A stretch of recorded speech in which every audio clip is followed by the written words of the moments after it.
Hello everyone, welcome back to my YouTube channel teaching subjects. आज की video में हम बात करने वाले हैं डीएलएड से रिलेटेड आपके जितने भी डाउट थे, आपने जो कमेंट बॉक्स में कमेंट किए थे, उन सब का सॉल्यूशन आज इस वीडियो में मैं दूंगी। तो वीडियो को एंड तक देखना। वीडियो पसंद आए तो प्लीज़ लाइक, शेयर और सब्सक्राइब करना। ओके, तो आपके जो डाउट्स थे वो मैंने one by one note down कर रखे हैं, तो उनको मैं सॉल्व करती हूँ। सबसे पहले तो एक क्वेश्चन आया था कि प्राइवेट से डाइट करने का क्या फ़ायदा है।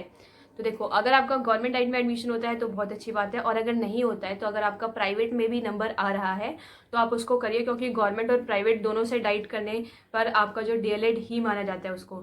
अब कोई ये नहीं चेक करता कि आपने गवर्नमेंट से किया है तो आपको गवर्नमेंट जॉब मिलेगी, या आपने प्राइवेट से डाइट किया है तो आपको प्राइवेट जॉब भी मिलेगी। ऐसा कुछ नहीं होता। बस ये डीएलएड एक कोर्स है जो प्राइवेट वाले भी कराते हैं और गवर्नमेंट इंस्टीट्यूट भी करवाते हैं। तो आपको जहाँ से भी सही लगे, आपके पास जहाँ से भी फैसिलिटी आपको लगे, वहाँ से आप अपना एडमिशन करवाइए और डीएलएड को जो है कंप्लीट करिए 2 ईयर के कोर्स को। ठीक है, नेक्स्ट क्वेश्चन था कि कितने लोगों को जॉब मिल जाती है आफ्टर डाइट। जो डीएलएड के बाद कितने लोगों को जॉब मिल जाती है, ये डिपेंड करता है कि आप जो है कितना तैयारी में रहते हैं। ओके, अगर आप स्टार्टिंग से अपने पूरा प्रिपरेशन के लिए रेडी हैं और अगर कर रहे हैं, बीच में आप गैप नहीं करते हैं अपनी पढ़ाई में, तो आपको जल्दी जॉब मिल जाएगी। और जो बस करके छोड़ देते हैं उनका फिर कुछ नहीं कहा जा सकता। ठीक है, तो ये आपके ऊपर डिपेंड करता है कि आप कितने अच्छे से इसका प्रिपरेशन कर रहे हैं, तो आपको जॉब मिलेगी। और अगर आप प्रिपरेशन नहीं कर रहे हैं तो डाइट करने का भी आपके लिए कोई फ़ायदा नहीं होगा। नेक्स्ट क्वेश्चन था कि डाइट की प्रिपरेशन कैसे की थी, मैंने बुक्स से की थी या फिर ये क्वेश्चन सेट सब लगाए थे। तो मैंने बुक से की थी और कुछ जो है ये आपका नेट पे भी, क्योंकि जिस टाइम मेरा डाइट हुआ था उस टाइम पे डीएलएड जो है नाम चेंज हुआ था। पहले इसको बीटीसी कहते थे, ये ईटीई कहते थे, लेकिन अब जो है डीएलएड नाम हुआ। तो उस टाइम पे नया सिलेबस था पूरा हमारे लिए। तो मैं उस टाइम बुक्स भी नहीं थी, तो हमने यही एक दूसरे के नोट्स देखे थे और ऑनलाइन कुछ मटेरियल मिल रहा था तो उससे किया था। बाकी बुक्स उस बार तक नहीं आई थी, कुछ बुक्स आई थी कुछ सब्जेक्ट्स की। तो जो जिस सब्जेक्ट की बुक थी उसका तो बुक से प्रिपेयर किया था, और जिसकी बुक्स नहीं थी उसका यही ऑनलाइन और ये नोट्स से ही हमने प्रिपरेशन किया था। ठीक है, नेक्स्ट आपका क्वेश्चन है कि डाइट के बाद क्या करेंगे गवर्नमेंट जॉब जो है जल्दी मिल जाए। तो देखो, अगर आपको गवर्नमेंट जॉब चाहिए और तो आपको डाइट के बाद नहीं, आपको डाइट के टाइम से ही अपना जो है कॉम्पिटिटिव एग्जाम की तैयारी करते रहना है। जो भी 12th के बाद जो भी एग्ज़ाम होते हैं उन सबको आप फिल करो, ताकि आपके पास जो मतलब प्रैक्टिस में रहो आप एग्ज़ाम दोगे तो आपको आइडिया लगता जाएगा कि कैसे एग्ज़ाम को आपको देना है, कैसे क्वेश्चंस आते हैं, उसका आइडिया मिल जाएगा।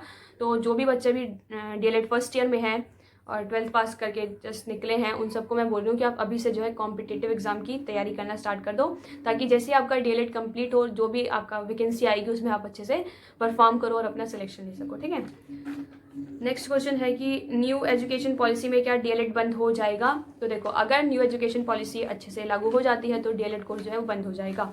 लेकिन जिस भी स्टूडेंट ने अभी डीएलएड कर रखा है उसका डीएलएड जो है मतलब 2030, 31, 32 तक वो वैलिड रहेगा। ठीक है, तो जब तक आपका जॉब नहीं लगता तब तक आपका ये डीएलएड वैलिड रहेगा। तो अचानक से आपको ये सोचने की जरूरत नहीं कि अगर डीएलएड बंद हो जाता है तो आपका जो कोर्स है वो इनवैलिड हो जाएगा। ऐसा नहीं है, जब तक आपकी एज होती है ना गवर्नमेंट जॉब के लिए अप्लाई करने के लिए, तब तक आपका ये वैलिड ही माना जाएगा, क्योंकि आपने तब उस टाइम पे ये कोर्स किया जिस टाइम पे ये कोर्स चल रहा था। ओके, लेकिन जब इस कोर्स को बंद कर दिया जाएगा उसके बाद अगर कोई करता है तो वो मतलब वो आउट हो जाएगा, उसको इसमें नहीं काउंट किया जाएगा। क्योंकि तब तक आपको जो है बीएडी शायद 4 साल की कर दी जाएगी, जिसमें आप 1 to 5 और 6 to 8, 9, 10, 12 सबको पढ़ा सकते हैं। तो अभी जब तक लागू नहीं है और जब तक डीएलएड चल रहा है तब तक आप सबका वैलिड रहेगा, और जब तक आपको जॉब लेने की एज होती है तब तक ये वैलिड रहेगा। ओके, नेक्स्ट है मीडियम से रिलेटेड पूछा है कि मैंने कौन से मीडियम में अपना डीएलएड किया। तो मेरा हिंदी मीडियम था। वैसे यहाँ पे आपको इंग्लिश और हिंदी दोनों मीडियम में पढ़ाया जाएगा, ज़्यादातर तो इंग्लिश मीडियम में ही पढ़ाते हैं, तो हिंदी वालों को थोड़ी दिक्कत होती है। तो जिसका भी जो भी सब्जेक्ट है, आप जिसमें भी कंफर्टेबल हो उसमें आप जो है पेपर लिखना। उसके बाद एक क्वेश्चन था कि पीआरटी जो टीचर होते हैं, जैसे आप 1 to 5 को पढ़ाओगे तो आप पीआरटी टीचर बनोगे, तो वो क्या सब्जेक्ट पढ़ाते हैं, मतलब अलग अलग सब्जेक्ट करके पढ़ाते हैं या फिर सारे सब्जेक्ट पढ़ाते हैं। तो देखो, एमसीडी जो स्कूल होता है उसके अंदर आप 1 to 5 को सारे सब्जेक्ट पढ़ाओगे।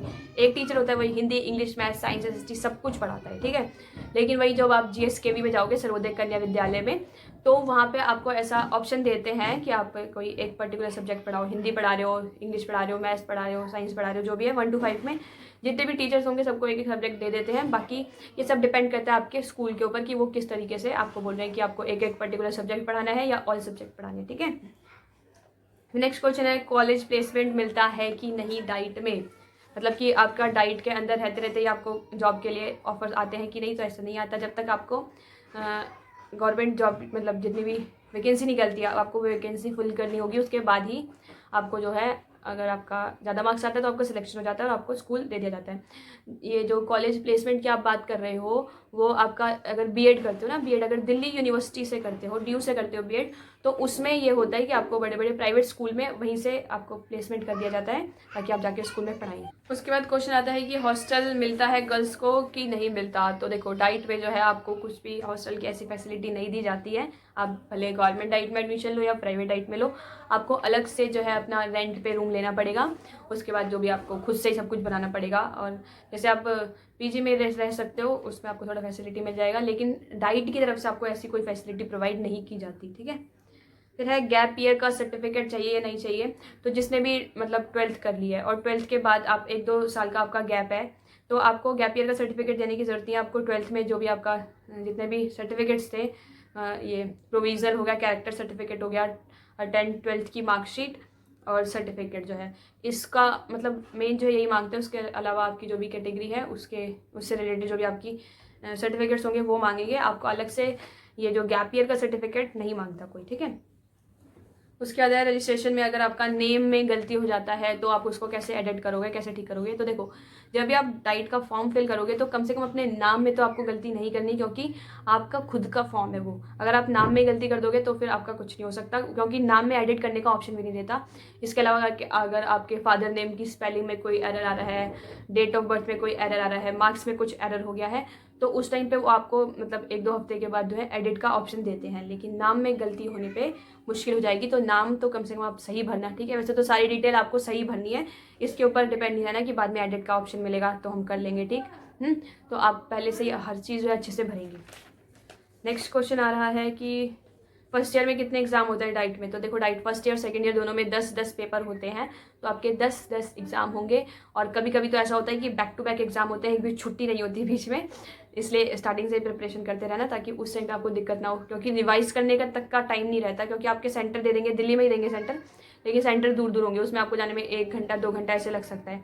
फिर आप आके इतना थक जाते हो, फिर नेक्स्ट डे फिर एग्जाम है और 10 दिन ऐसे लगातार चलता रहता है। बीच में संडे आए तो आपको एक छुट्टी मिल जाएगी, वरना तो नहीं मिलती थी। उसके बाद कुछ क्वेश्चन आ रहा था कि डाइट अच्छी है कि बीएड। तो देखो जो भी स्टूडेंट ग्रेजुएशन कर चुके हैं उनको जो है बीएड ही करनी चाहिए, क्योंकि इससे आप 1 to 5 के भी टीचर बन सकते हो, 6 to 8, 9 to 12 है सबके आप टीचर्स बन सकते हो। इसलिए जिनका भी ग्रेजुएशन रखा है उन बच्चों को एडवाइस है कि आप बीएड करो, डीएलएड मत करो।